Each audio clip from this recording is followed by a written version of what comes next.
Good afternoon, everyone. Today, with me, Larry Pierce, the author of A New Little Ice Age Has Started. Now, Larry and I have been conversing for about 2 years, and I had a chance to get an advanced copy of his book, preview through it, and I thought there were some really intriguing and well-thought-out ideas, and then it went for sale on Amazon. Now, he's here today because I and he were talking about cosmic rays, but he's got some great ideas on how cosmic rays are actually the true catalyst for a feedback loop that gets us into this grand solar minimum. So Larry, thanks for joining us. I know all of my listeners are going to be very excited to hear what you have to say, and I'll just turn it right over to you. Well, thanks, David, and I appreciate you giving me the opportunity to talk about this subject. I got to tell you that when I retired from my litigation law practice, I wanted to move to the country and grow grapes. You know, that's the sort of thing a lot of people do. So I moved out here into the Gulf Islands in British Columbia, and I found that the weather was not doing the same thing year over year. In fact, it seemed to be really erratic. So I did some research, and I discovered that not only is there no global warming, hasn't been for almost 20 years now, in fact, we're headed for a new little ice age, and I think it's already started. So my approach to this whole thing was evidence-based. I mean, I spent over 20 years running lawsuits in Supreme Court in Vancouver, and if you don't have the facts, you lose. It's that simple. And if you show up in court without the facts, and if you're unable to prove them, you're toast. So I succeeded at that, and I wrote this book based on my belief that you could properly research this issue and come up with facts. So I started off looking at the whole question of climate, global warming. As I went along, I found there's a fellow named Heinrich Svensmark who came up with a theory about cosmic rays and clouds. And his theory has since been proven. It goes something like this. When the sun's output is reduced, as it is right now, because of declining sunspots, then the big envelope of charged particles that protects the Earth from incoming galactic cosmic rays is reduced. And cosmic ray counters here on the planet show they're up 20, 30% over the last couple of years. So those incoming cosmic rays are actually the problem with an awful lot of stuff. And mainly, the main thing they do, and as he says in his YouTube video, the cloud mystery, is well worth watching. He says, here's the thing, clouds interact with what are called aerosols, little particles in our atmosphere. They can be from pollution, they can be from dust. Sea salt spray is one of the aerosols that cosmic rays will react with and cause more clouds, create more clouds. So clouds act like a reflector, reflecting the incoming solar radiation, the heat that we need to keep the planet going. They reflect it back into space. Now, open, bare water will absorb a lot of that heat, but cosmic rays create clouds and stop that process. That's one of the factors involved with global cooling. If I might jump in, what we've seen with these massive storms coming through that are far above the normal, where a lot of the flooding instances that we're seeing now are atmospheric compression events, which involve many more clouds compressing on each other and ringing out. We're getting these once in a 200-year flood, once in a 1,000-year flood, once in a 500-year flood, so commonly now that it's becoming more common than it is becoming the once in a several century event.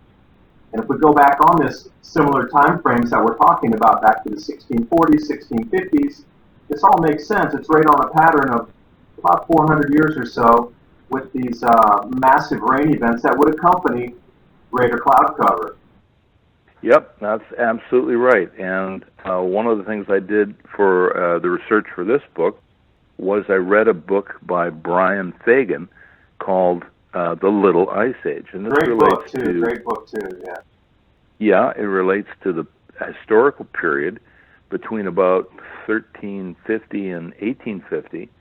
It was up and down. It wasn't freezing cold all the time. The Little Ice Age is not just about ice and cold.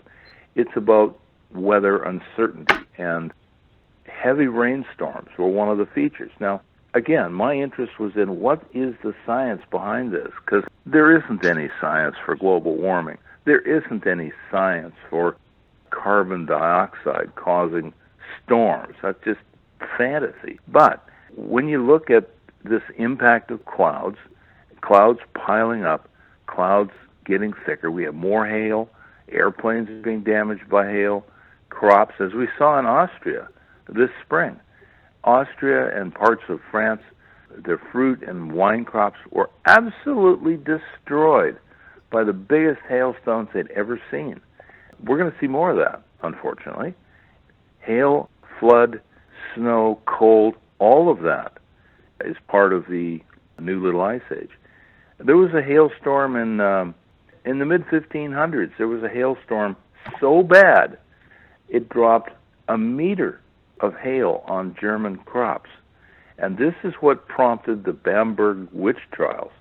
They were convinced that this was such an unusual event, there had to be witchcraft.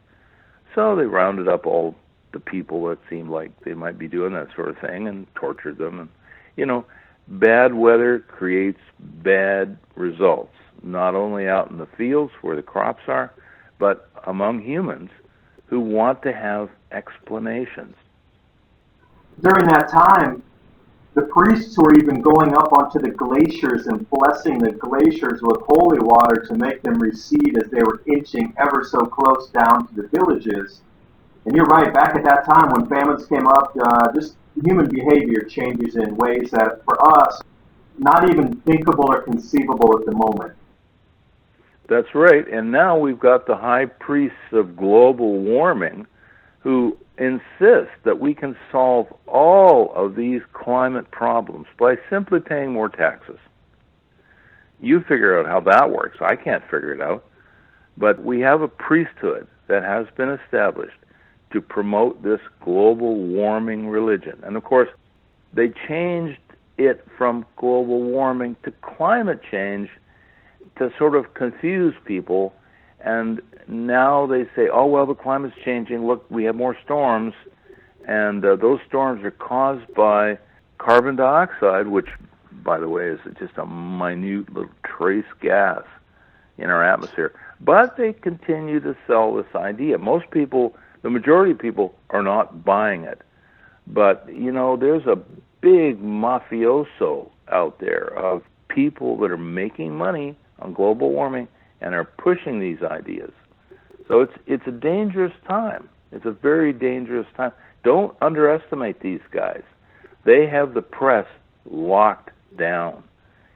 Do you think the press has been failing to report accurately what's going on? They've been doing that with global warming forever.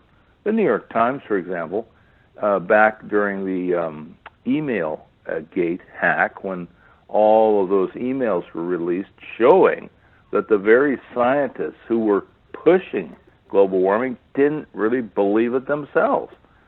They wouldn't print that stuff, and they're still trying to pretend that we have this monster global warming. Now, what does that do for the average person? The average person is misled. There's been a lot of articles coming out specifically this year trying to, again, flip the narrative that CO2-induced warming has more water vapor from the ocean evaporating, which is going to cause heavier snowstorms. So now they're trying to cover their tracks because they know the minimum's here and it's going to get cooler and dump more snow this year. Now they're trying to tell everybody, actually all that heating's creating more cold and more snow. So where do you draw the line between Fantasyland and ulterior dimension? Because heat does not create cold, but that's what they're trying to sell to the people. And you're right, they control the media. And this is what they're selling today, snake oil. It's snake oil, absolute snake oil. Climate snake oil. The very concept of cooling being caused by heat is something that is It's so hard to understand, yet people seem to buy it. Oh yeah, global warming is now cooling the planet. They'd be a top salesman in any company, wouldn't they? Yeah, some of them probably were. So humanity is faced with a double whammy right now. We've got the Obama administration in the States. We've got the EU heavily invested in the global warming lie. So these two entities are advising probably a quarter of the world's population. They're making decisions based on this lie that are completely wrong, like windmills, wind farms, alternate energy. The government of Ontario, for example, here in Canada, has almost gone broke over green energy. They didn't think it through.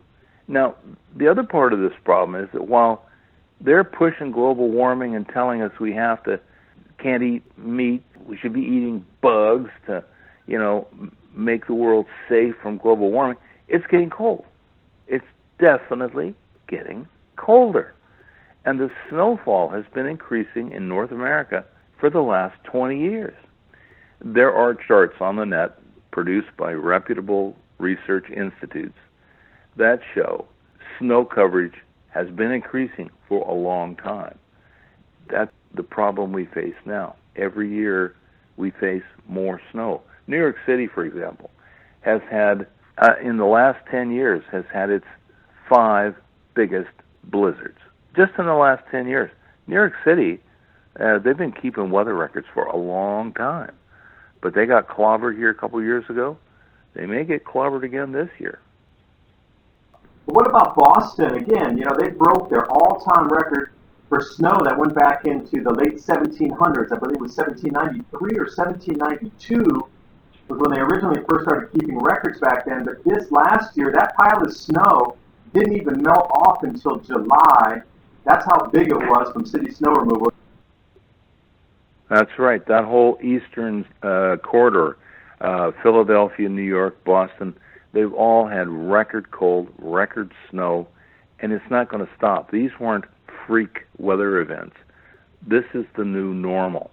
It's going to be cold and snowy. Hopefully on Election Day this year in the States, it will snow like crazy. I've just got my fingers crossed for that. So people will begin to see that they're being lied to. And the guys that have been doing the lying need to go. They need to go. We need a whole new scientific and political approach. First of all, the science has got to be real. Next time somebody says to you, hey, climate change, that's causing all these storms, just ask them, well, where's the science? There isn't any. When the IPCC first got rolling, they had panels of experts. And one of their experts was a guy named Christopher Landsea. That's an easy name to remember because his expertise was tropical hurricanes. Christopher Landsea. And they said, look, here's what we're going to do. We're going to say that hurricanes and storms are caused by global warming. He says, no, they're not. They're not. There's no evidence for that. They said, well, that's what we're going to say in our report, is that these storms are caused by CO2, carbon dioxide-induced global warming. And he said, well, I can't go along with that. I quit. And they went ahead and did it anyway. They do things contrary to their own advisors' advice. There's a new news article that just came across the wire yesterday. James Hansen, a NASA scientist, is now claiming with a group of 11 of his peers that it is now the warmest it has been in 115,000 years. And then I look at that and I say, you know what? We were in the middle of a full-blown, full glaciation, full ice age where 2 miles of ice was over most of North America. And he's trying to count that into the time. And now he's saying, of course it's going to be warmer now than in a full-blown glaciation event.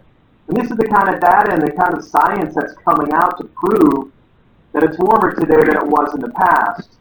And that really makes no sense to me how this person would even get print time. for that on a major news network and then syndication and sent all through AP, it said. Well, I'm sorry to say that the news media is presently owned by about 6 very powerful entities who also have an agenda. And I think that that agenda has finally crawled out from under its rock, and it's called globalism. These people are not interested in the American people, the Canadian people, or any of these little people that pay their taxes. They're interested in something bigger. James Hansen used to work for NASA, and he made a fool of himself with the crazy pronouncements that he came out with. NASA and NOAA have been caught red-handed on a couple of occasions doctoring temperature records so they can say, oh, hottest year ever. Well, you know what they did? They went back, they had the whole temperature record for the United States on computers. They just went back and lowered the temperatures 100 years ago, just took the records and fiddled with them. And, of course, when it's colder 100 years ago, it's warmer now, isn't it? So it must have gotten hotter. If I could say a couple of times, I think that's a little bit low on you on the count of how many times they've manipulated data. Even today, the September temperatures that come out, what they do on the monthly, and they say it's the hottest year ever, what they do is they always routinely leave out the southern oceans in their temperature maps. So this year, all around Australia, it's 5 degrees C below normal water temperatures, and across mainly the entire southern oceans, it's below normal from anywhere from 2 to 5 C. And they just conveniently left that entire data set out, list the entire southern oceans, and then what's left is basically the equatorial bands going up to about 45 north or 45 south, and everything else is gone. There's no Arctic, there's no Antarctic areas, and then they claim it's the warmest year ever on the entire planet. But if they were to truly add in the data set just from this year down in the southern oceans, it's going to bring us back to about 0.4 C rise in temperature, which is nowhere even close to anything they've ever forecast. And again, we live in the real world, and if you make mistakes that large in a trading house on stocks, or if you're going to close any kind of deal, if you're a salesperson, or anything in life where you're that wrong all the time, you're going to be fired from a real job. But these people are wrong. Again and again, they've been wrong for 20 years, making the same bogus forecasts that have never come to fruition, not even once, and we still are being fed this over and over again that we should believe them and follow the policies, and it just doesn't make sense. Really, it's almost like some kind of chrysalis we're broken through some other alternative dimension. It's crazy the way that it's being shoved down our throats so much to accept these policies that damage our economies. That's absolutely right. And the guys that are promoting this, they're running with billions of dollars of private fund money. They're running with your tax dollars. Americans are paying not only for the satellites up there that are reporting there has been no global warming for 20 years, they're paying for the people on the ground to say it's the warmest year ever. American taxpayers are getting ripped off big time. So they know what the facts are, but they lie about it. They lie about it because there's a lot of people in power whose friends are making money on global warming. Global warming is now a $1.5 trillion a year industry. There's all kinds of money being spent on global warming. But there is no global warming, so you figure that out. It always comes back to follow the money. And we're wasting precious time to prepare for this event because, as in your book, you've gone back in history and detailed some of the previous solar minimums and what had happened with society and breakdowns of food, the actual breakdown of law, the breakdown of the civilization in itself. And we are wasting time while we keep getting told it's warming. We could have been using these last at least 2 years with strong information showing a cooling trend on total solar irradiance declines, as well as the cosmic ray increases, the magnetosphere on our Earth declining, the intensity of the sunspots declining, the solar wind declining. There's just so many indicators showing it's cooling, and we're repeating a cycle, but we just wasted 2 years to get our food preparation in play, because we need to revamp our food growing strategies to feed this present population. you're correct about that. The food is the biggest issue for the average person. Food prices are going to go sky high over the next 5 years. Right now, we have a glut of grain, in part because of the increased carbon dioxide, that evil carbon dioxide that they refer to as emissions or carbon. It is now helping to create more food, but those crops will be impacted by early and late frosts, snowfall, rain, floods. We've seen the province of Alberta here in Canada just get hammered year after year with floods and rain and snow when they least needed it for the grain harvest. But you know, people can look out for themselves.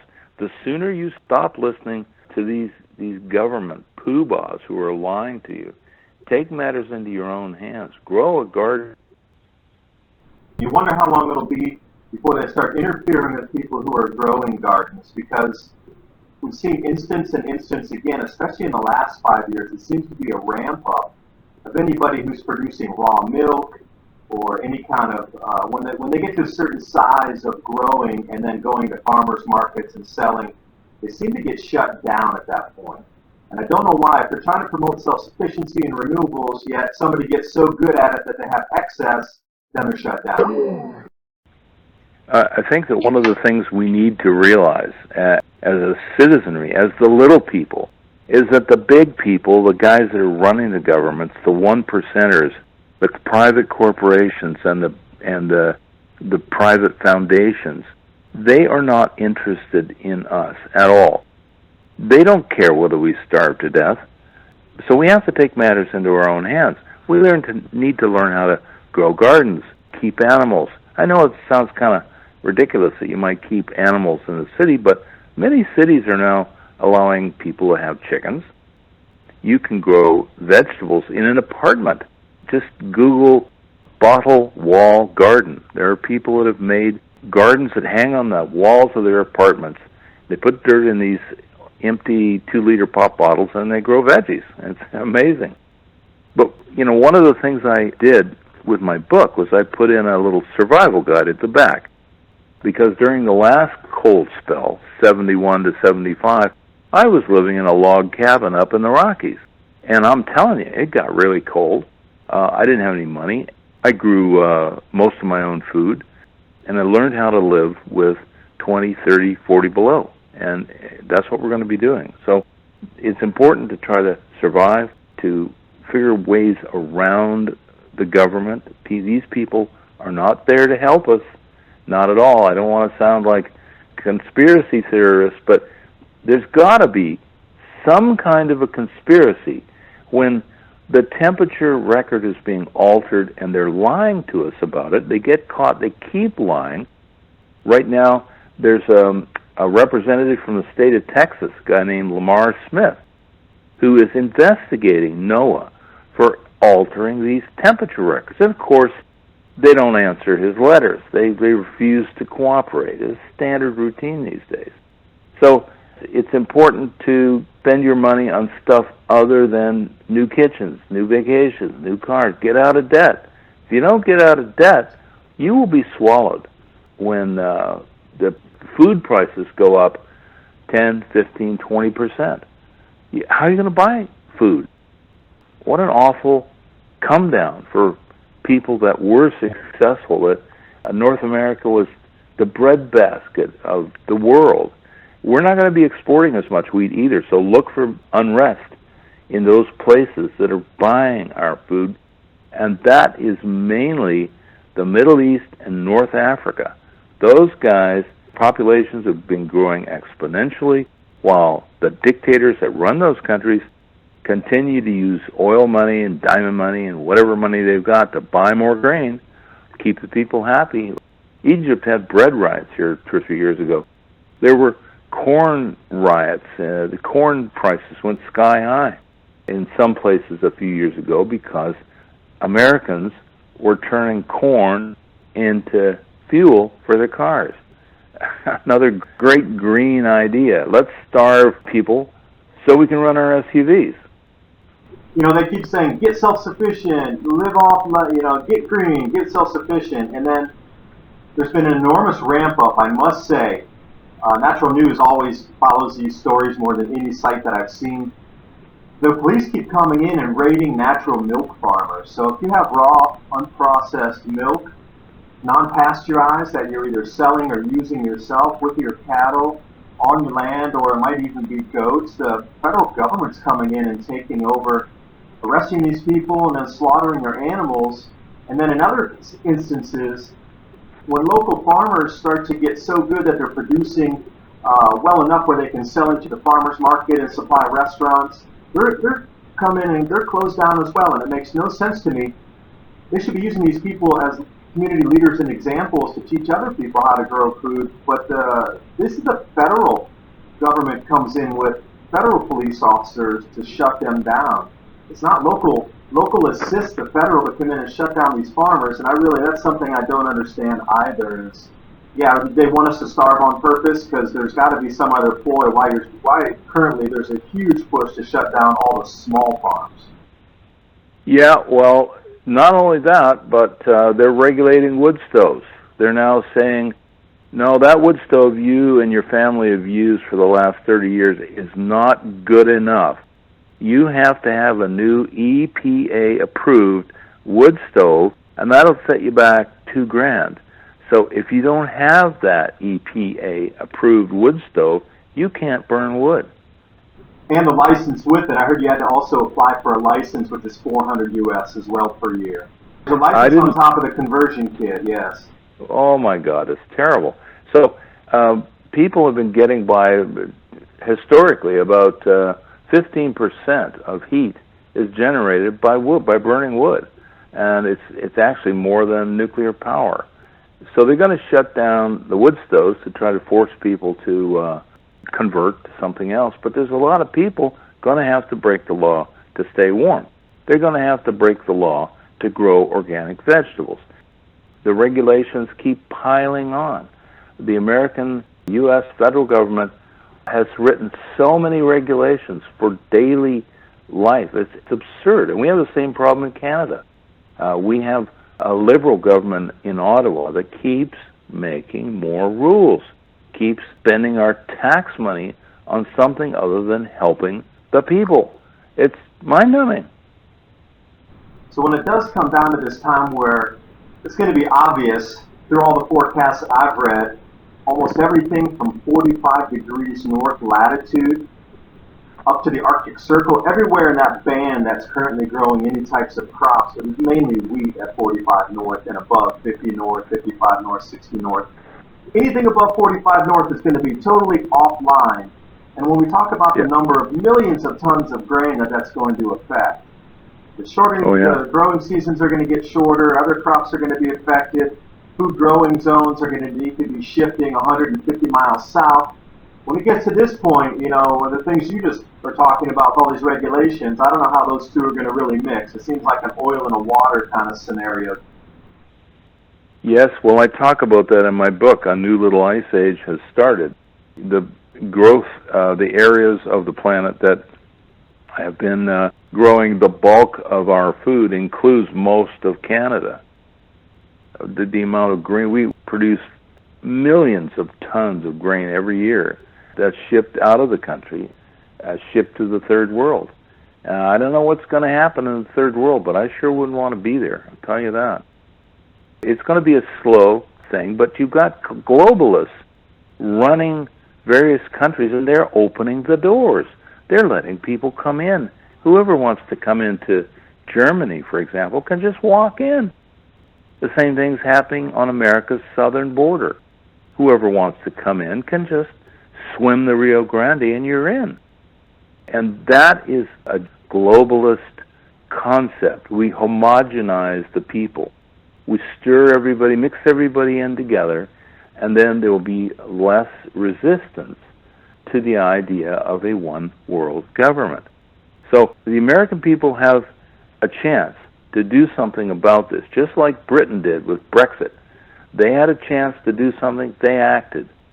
This fall, November, is a chance for the American people to say, no, we don't want to be homogenized. We don't want to turn over our rights and keep following the regulations and We don't want more rules. We want more freedom. Now's the time to act on that. Yeah, that brings you right into Agenda 21 and now Agenda 2030.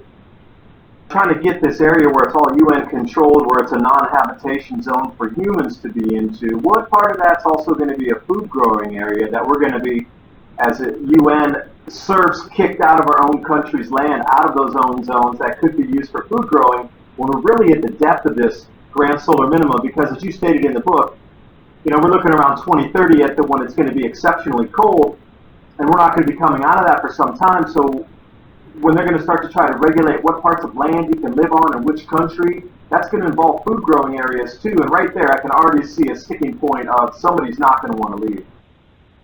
You're correct about that. The UN has already made lots of pronouncements about how we should be getting rid of meat and milk in our diets, because it takes a lot of land, and global warming is going to be impacted by all those cow farts. Did you know, for example, that California has just regulated cow farts? That's right. Farmers have got to figure out how to keep their cows from farting. Well, I don't know how they're going to do it, but that's what the Californians think's a good idea. But the UN is pushing an alternative form of nutrition. Bugs. They want us to eat bugs. So we're going to be fenced out of the good farmland one way or another, and we're going to have to eat bugs. So that's what we're headed for. Larry, did you ever watch this movie called Snowpiercer? Have you seen that one? No, I haven't. Oh, it's an absolute must. Just what you just touched on is, it's this long train that contains all of humanity. There was some disaster, and you know what's really quirky is the inventor of the train and the person who laid down all the tracks, similar like an Elon Musk type of person who had all grand ideas for, different types of things and modes of transportation in society to save humanity. They saw a global cooling trend coming, so they loaded everybody onto this specialized train, and at the very end of the train were the people that had to go to work every day, and then the middle part of the train were the musicians and the teachers, and then the front and the first class area was all the one percenters, if you want to call them that. But at the end of the train, you know what they had to eat every day? They were given these cubes, some kind of protein cube, but it was ground up insects that were prepared a little bit further up the chain in the car. No kidding. Snowpiercer. Oh boy. The movie, it'll shock you.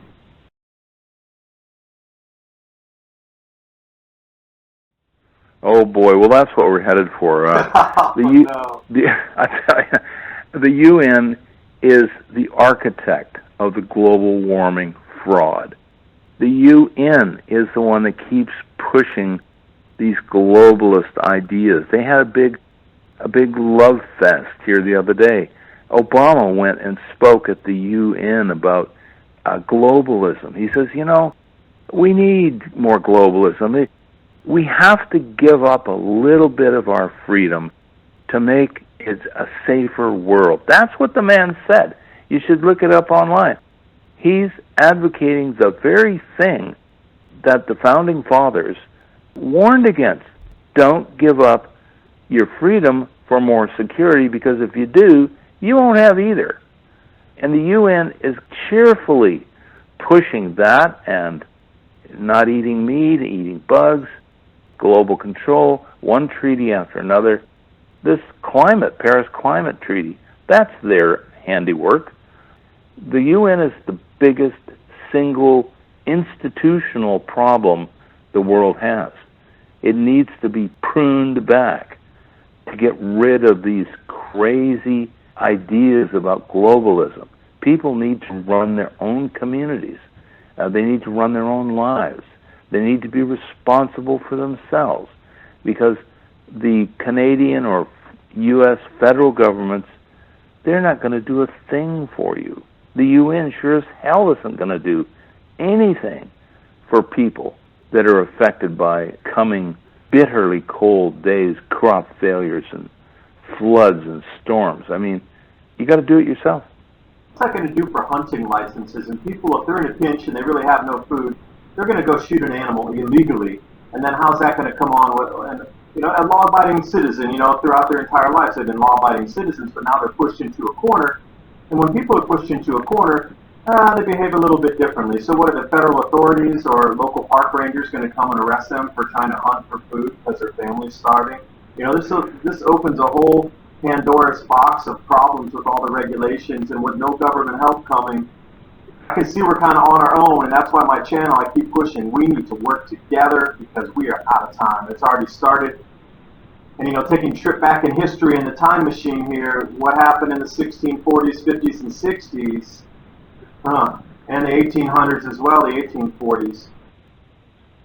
You know, one of the things that makes me the saddest is that these people have succeeded in dividing us along political lines.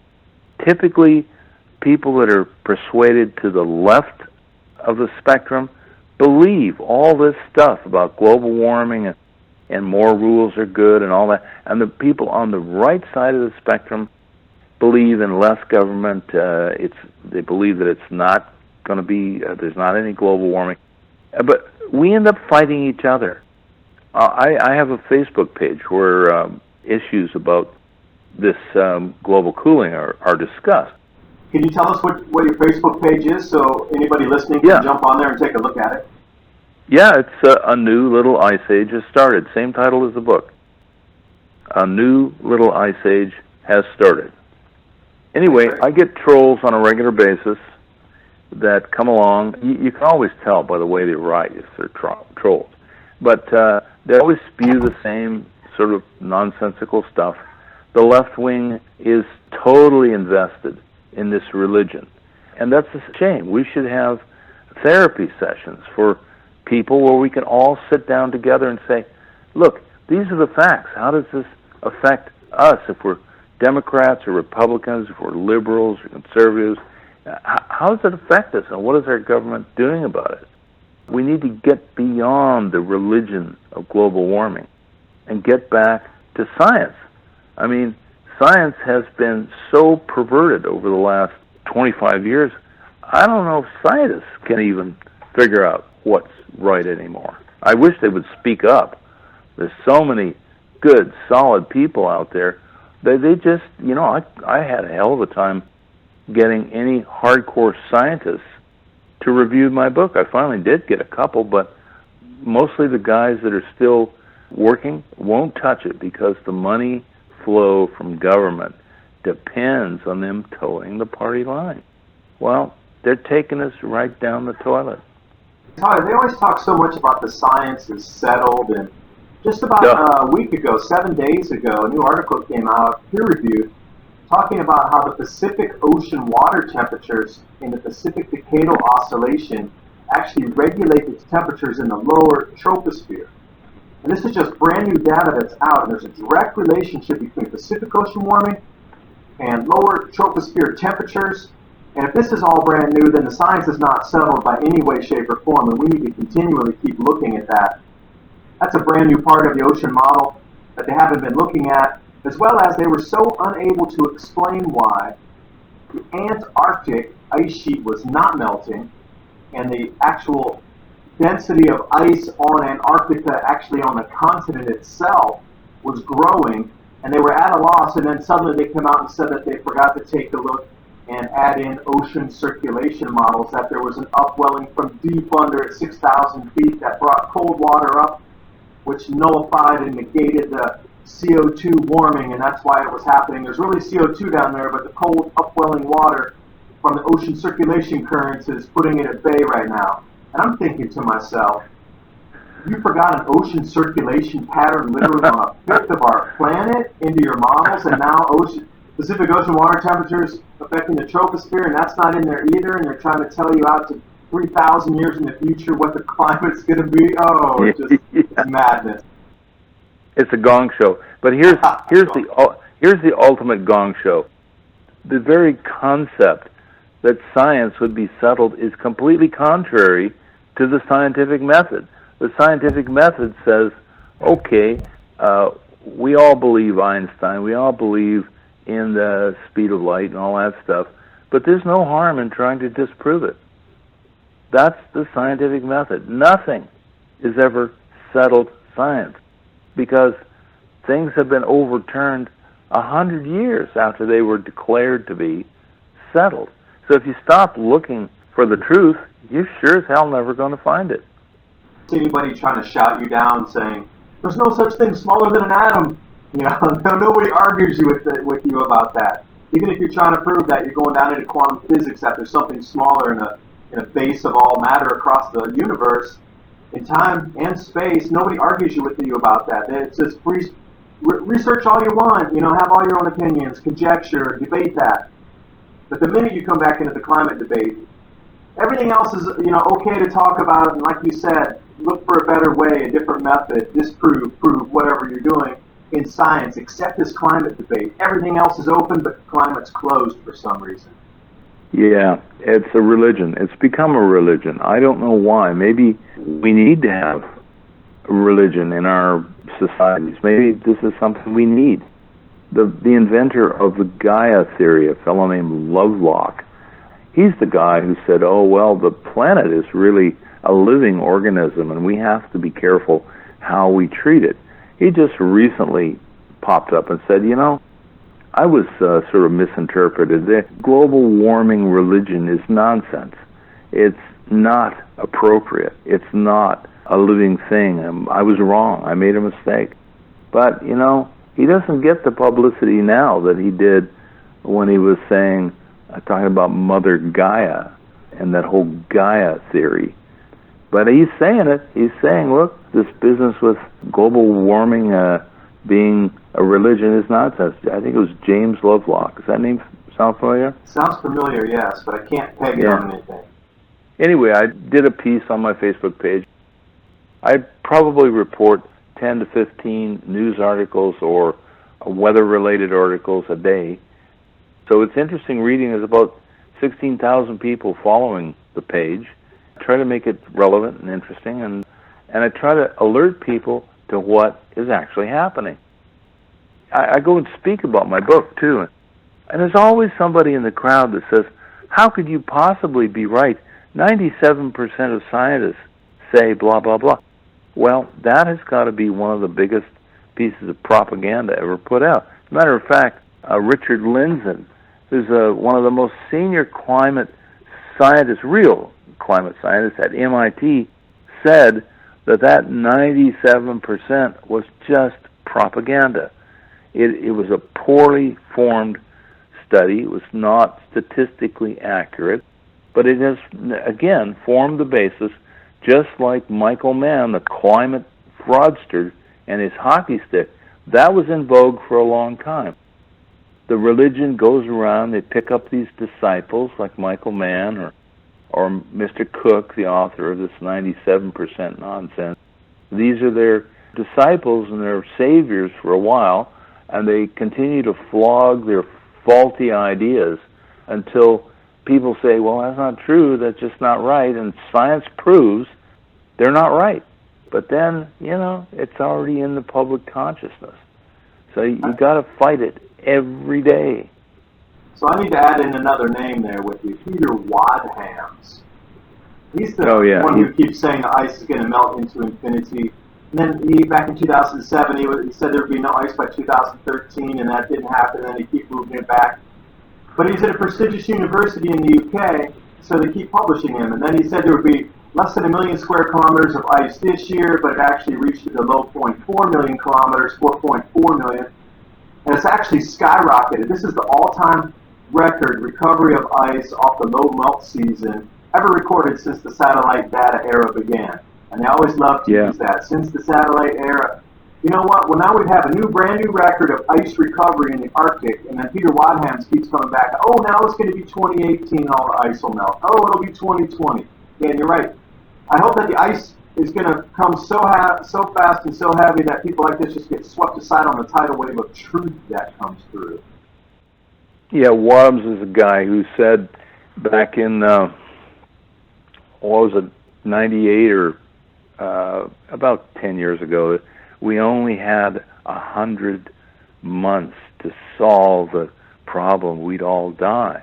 Basically, it was reported in The Guardian. And, of course, the 100 months are up next month. So, David, better write your will. Get ready to die, because Mr. Wadhams has said that it's game over. We're all going to die. We need a second 100 months, which I'm sure they're now coming, saying, oh, well, it's moving a little bit slower than we anticipated because all these new factors came in. And, you see that in the news sometimes when something doesn't happen. They say there's all these new factors that they're just finding out about that. Maybe, Yeah. And I'm like, wait a second, all these new factors are called new science that you said is settled. Yeah. So how can they say that in the same breath? That as just a regular person who looks at fact, and if you tell me it's blue and it's orange, maybe my eyesight's a little different, and maybe it is orange and you're seeing something different. But when a majority of people are starting to look and see the same thing over and over again, you have to wonder, how are they getting away with this fraud? Well, here's the other thing. From the taxpayer's point of view, if they say the science is settled, why do we still have all these people studying the problem? The science is settled. What's to study? Yeah, what is to study? We should be done with them and use all that other funding money, to go into places and give education and, give homeless a place to live. Also, feed the homeless and help them get re-educated so we can get jobs, bring some of our jobs back to our countries, build new factories, build new roads, new schools, things that we need in our own communities. That $1.5 trillion, what could that do for the world economy in terms of services for just the average individual and the rebuilding of our infrastructure in our own country, globally, across all 200 plus countries on this planet? We could use that money for many, many, many better things than trying to keep paying people to lie to us. Larry, I'd like to ask you another question here. Now, with your book and the way you wrote it, and you're very familiar with past cycles, and you were pretty detailed in the last couple of years' events showing cold, some of the same things that I had also done videos on, trending, so we see the same news outlets and the same stories. So, as a timeline going forward, what do you think we're going to get into the intensification of the cold and then the crop losses that you talked about and the food price rises? Can you go into that a tiny bit? Dr. Abdusamatov, he's a Pukovo Observatory, right out of Russia, that person. That's the guy, yeah. I practiced for a week to be able to pronounce his name correctly. Anyway, he says the cold is just starting. So whatever happens this winter, we can consider it to be the beginning. And it's going to get worse over the next 2 sunspot cycles. Over the next, say, 14 years, it is going to get terribly worse. And it's hard to know how fast the food supply and food distribution networks will break down. I can tell you this, 2 years ago in Canada, it was so cold that the railways were restricted how fast they could drive those grain cars to Vancouver to send our grain all over the world. They had to slow down because of the cold. The grain was there, it was in the elevators, but it had to go slower. So there's many factors in the food supply chain.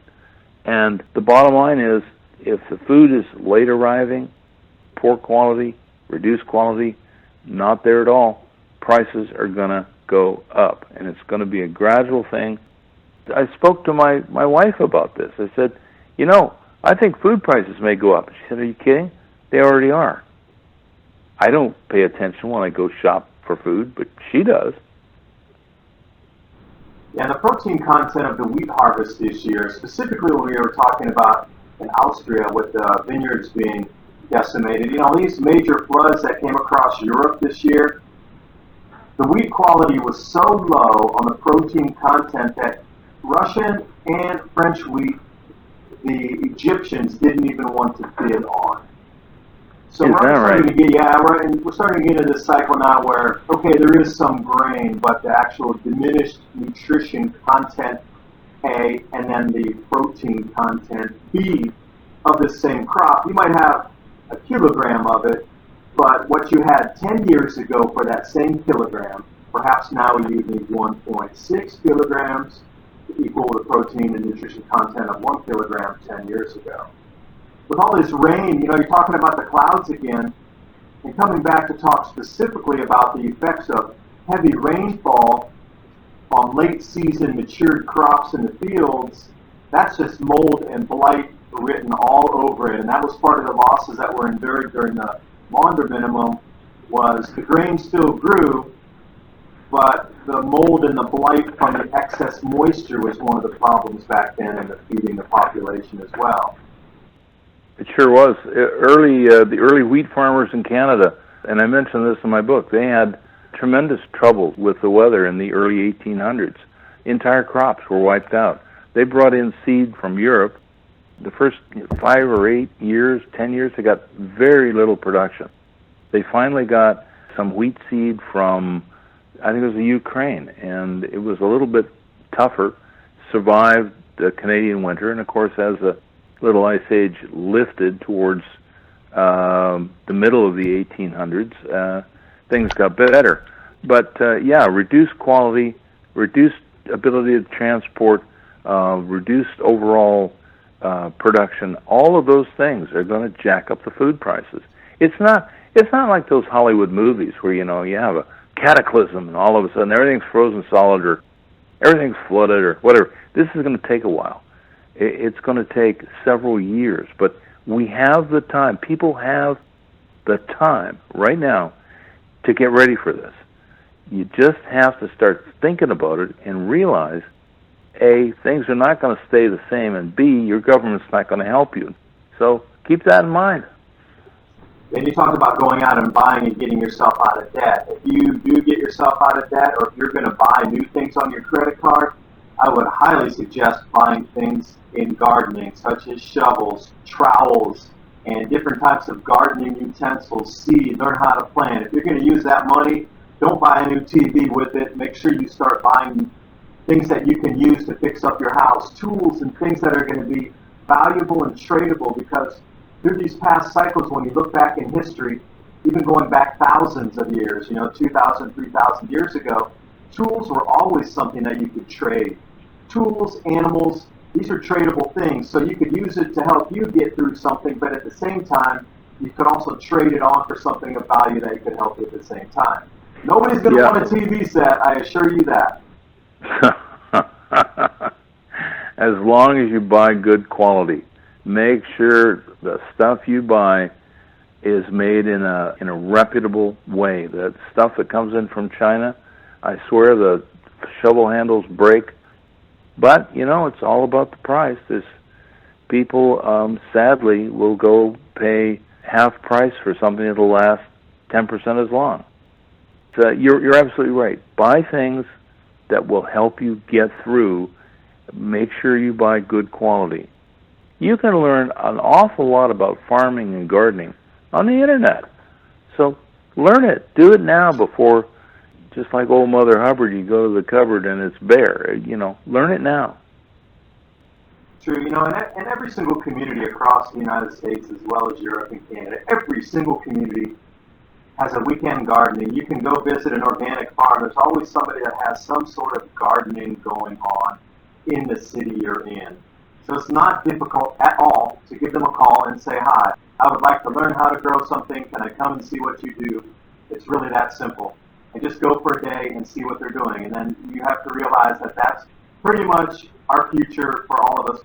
If we do look at cycles and repeating history, at that time almost everybody grew a portion of what they needed. Not 100% by any means, but as a supplement to what you're going to be buying in the supermarket, you will need to grow and know how to grow. And if more people get together, you can do something as a single individual, but you're going to get tired. But if you have 5 people working on a plot, you can get much more work done with 5 people than you can one person. The community aspect of it is fun too, and you're out in nature. It's all just a win-win-win across the way.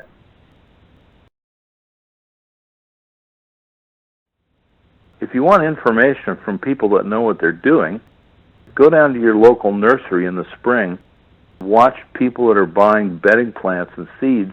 These are experienced gardeners for the most part, or they wouldn't be there buying that stuff.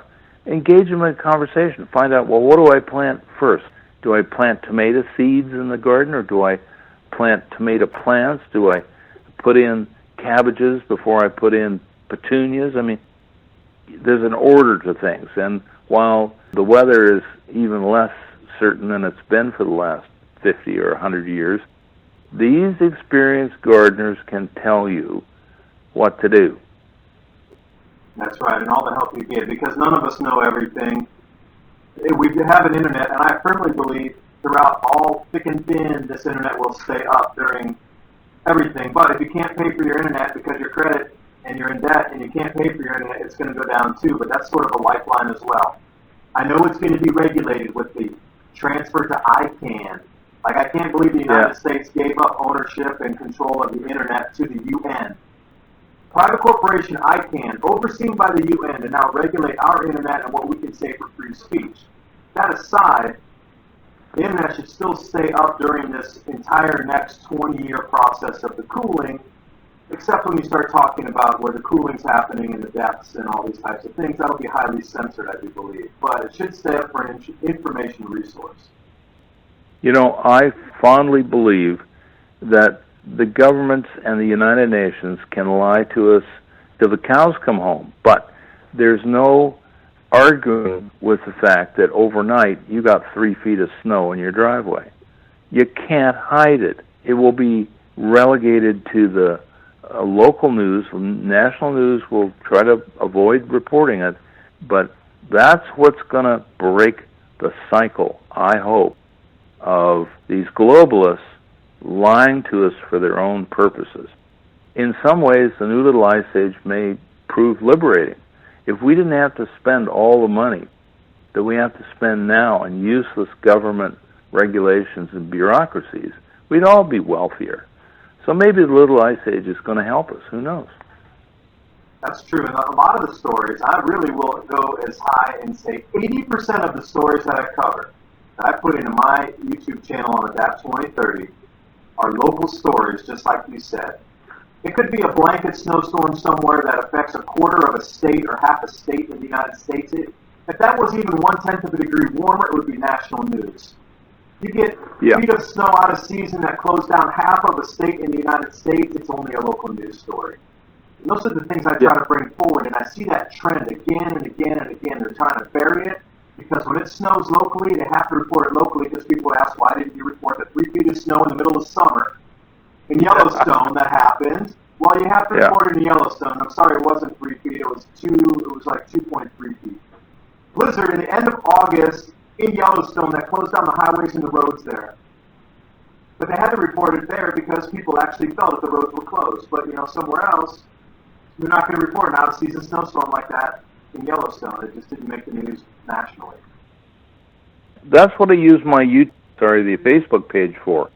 I report as much of those local events as I can. For example, there's an awful lot of people that don't know that just this past December, it was New Year's Eve, December 31st, in Texas, there was a blizzard that roared out of New Mexico into Texas, cold and snow, and killed 35,000 dairy cows.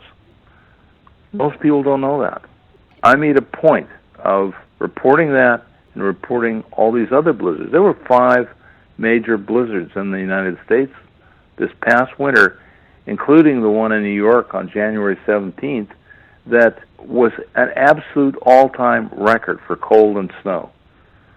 That got a lot of coverage because New York's a big place. But those dairy cows in Texas, they got ignored.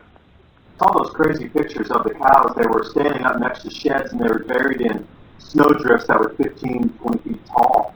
And they actually suffocated under the snow. And I was thinking, those are some hardy, warm animals. And when I saw that same footage of the frozen cows out in the fields, I was shocked.